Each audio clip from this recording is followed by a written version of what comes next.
আসসালামু আলাইকুম ওয়া রাহমাতুল্লাহি ওয়া বারাকাতুহু। আলহামদুলিল্লাহ সুম্মা আলহামদুলিল্লাহ। দারুল আমাল একাডেমির পক্ষ থেকে নুরানি কায়দার যে সেশনটি চালু করা হয়েছিল, সেই সেশনটি আজকের শেষ সবক। 22টি সবক দিয়ে এই বড়দের নুরানি কায়দাটি আমরা বানিয়েছিলাম।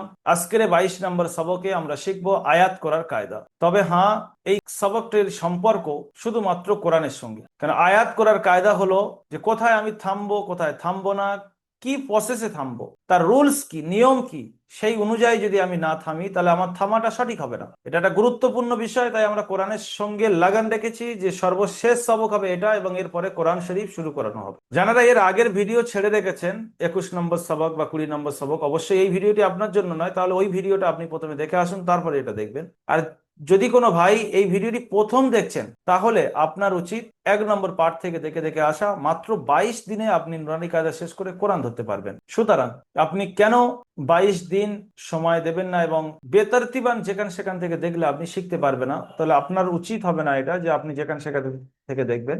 আপনার জন্য এটা একটা ফায়দামন্দ কথা যে আপনি শুরু থেকে দেখে আসুন, খারাপ নেবেন না মনে।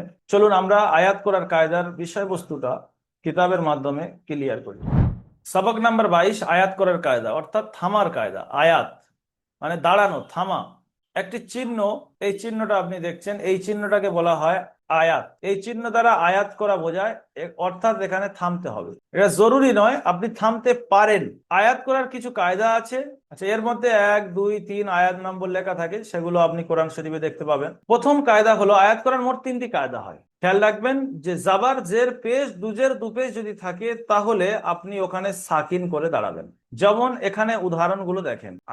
আলামিন, জাবার আছে, সাকিন করে দাঁড়ালাম। আর রহিম, জের আছে, সাকিন করে দাঁড়ালাম।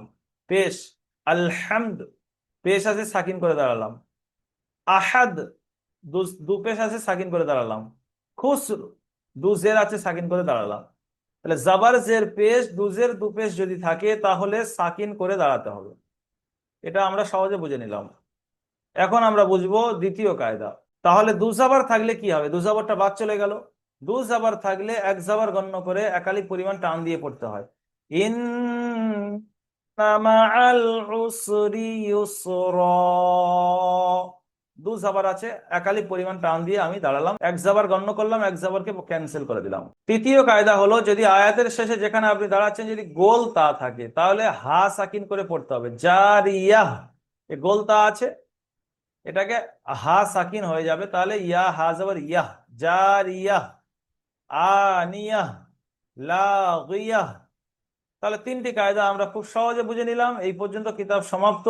যে আয়াত করতে গেলে যদি জাবার জের পেশ দু জের দু পেশ থাকে সাকিন করে দাঁড়াবো, দু জাবার থাকলে একালি পরিমাণ টান দিয়ে পড়বো, গোল তা থাকলে হা সাকিন করে পড়তে হবে। এত সহজ কায়দা আপনি, তারপরেও যদি কোরআন শরীফে কোনো জায়গায় দাঁড়াচ্ছেন আর সেখানে ভুল দাঁড়াচ্ছেন তাহলে খুব আফসোসের বিষয়।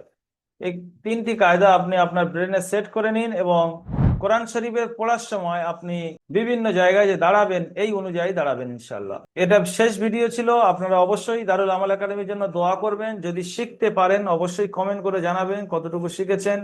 আর এই ভিডিওগুলো আপনি পুরো ফাইল ধরে আপনার রিলেটেড মানুষদের কাছে শেয়ার করতে পারেন।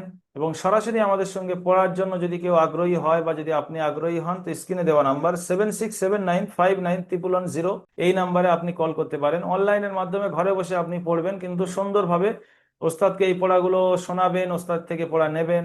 এইভাবে আপনি মাত্র 22 দিনে বা 1 মাসের মধ্যে নুরানি কায়দা শেষ করে কোরআন ধরতে পারবেন। সবাই ভালো থাকুন, সুস্থ থাকুন, দারুল আমাল একাডেমির সঙ্গে থাকুন। আসসালামু আলাইকুম ওয়া রাহমাতুল্লাহি ওয়া বারাকাতুহু।